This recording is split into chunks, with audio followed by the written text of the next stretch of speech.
30 मई को पीएम मोदी कानपुर आए थे। यहाँ पर आकर उनको कई सारी योजनाओं का शिलान्यास और उद्घाटन करना था और इसके साथ ही साथ मेट्रो की भी शुरुआत करनी थी।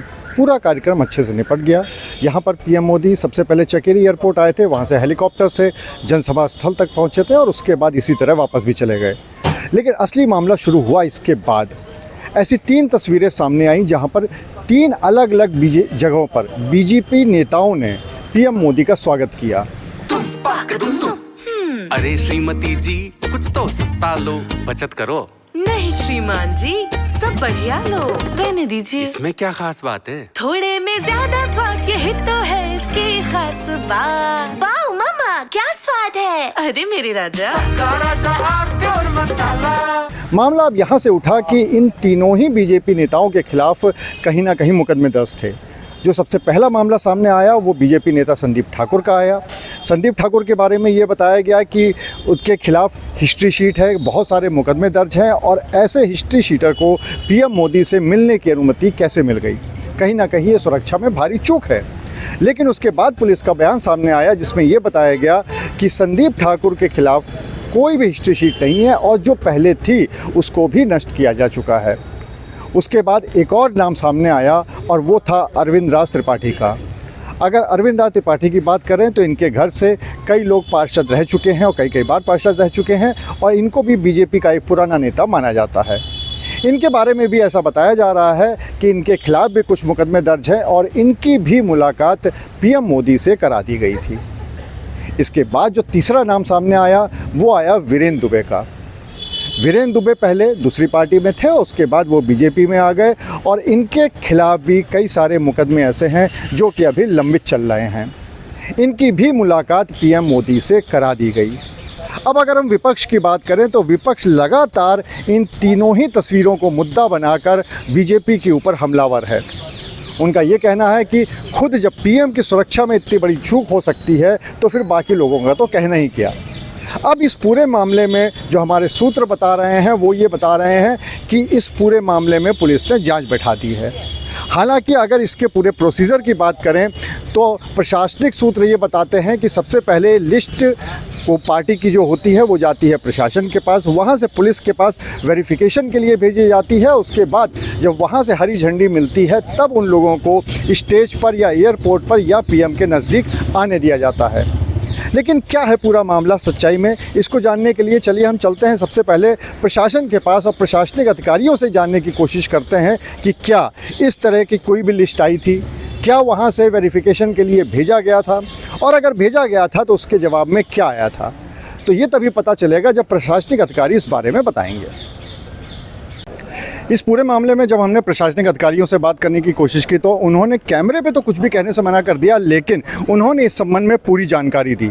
असल में उन्होंने बताया कि जो प्रोसेस होता है वो ये होता है कि जब भी सीएम या पीएम का कार्यक्रम होता है तो जो पार्टी होती है, इस मामले में जैसे बीजेपी, तो उनकी तरफ से एक लिस्ट आती है कि कौन कौन बीजेपी का नेता किस किस जगह पर स्वागत करना चाहता है। उसके बाद वो लिस्ट पुलिस को भेज दी जाती है इस आशय के साथ में कि पुलिस उसका सत्यापन करके बताए और अगर ऐसे किसी मामले में पुलिस किसी के ऊपर ये बताती है कि इनकी छवि दागदार है या फिर इनके खिलाफ मुकदमे हैं या इस तरह का कुछ भी, तो फिर उनको उस लिस्ट से हटा दिया जाता है। इस पूरे मामले में भी एक लेटर गया था बाकायदा पुलिस के पास प्रशासन की तरफ से, जिसमें पूरी लिस्ट संलग्न की गई थी और ये कहा गया था कि जो सत्यापन इसका कर लिया जाए और अगर इस संबंध में कुछ भी होता है तो बताया जाए। प्रशासनिक अधिकारियों का ये भी कहना है कि पुलिस अगर सत्यापन के बाद कुछ भी नहीं बताती है तो फिर ये मान लिया जाता है कि जो लिस्ट उनको भेजी गई है उससे उनको आपत्ति नहीं है और उसके बाद सभी के पास जारी कर दिए जाते हैं। इस वाले मामले में भी कुछ ऐसा ही हुआ। यहाँ से सत्यापन के लिए पत्र गया था लेकिन पुलिस की तरफ से कोई भी ऑब्जेक्शन नहीं आया और इसीलिए उसके बाद सभी जो पास है वो जारी कर दिए गए थे। अब चलिए चलते हैं पुलिस के पास और ये जानने की कोशिश करते हैं कि इस पूरे मामले पर पुलिस का क्या कहना है। इसमें एलिगेशन ये था कि संदीप ठाकुर एक हिस्ट्री शीटर हैं और कैसे वो मुलाकात कर रहे हैं। तो इस संबंध में मेरा ये कहना है कि उनकी हिस्ट्री शीट का खाका नष्ट किया जा चुका था, इसलिए जो उनकी पार्टी ने जो नामों की लिस्ट दी थी बैठने के लिए वो डीएम के थ्रू आई थी और फिर वो लोग अलाउ। हम लोग का काम सिक्योरिटी देखना था, सिक्योरिटी वगैरह हम लोगों ने चेक करी है।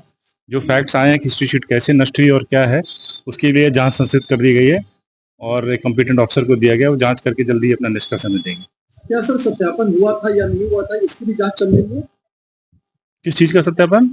जो लिस्ट आई थी सर, जो लोग थे सबका सत्यापन। हाँ, लिस्ट उसमें देखिए लाभार्थियों की संख्या भी बहुत ज्यादा थी और जो कैवलकेड और कारकेड वगैरह में लगे सारे कर्मचारी थे, मिला के 300-400 लोग थे, तो बिल्कुल रात में आई थी तो वो पॉसिबल नहीं हो पाया। तो लेकिन ये चूंकि ऊपर से लिस्ट आई थी तो हम लोग नॉर्मली जो लिस्ट आती है उसको ही सिक्योरिटी चेक वगैरह करवा करके एंटी सबोटाइज चेक वगैरह करके बैठा देते हैं, इसमें हम लोग का और ज़्यादा रोल नहीं रहता है।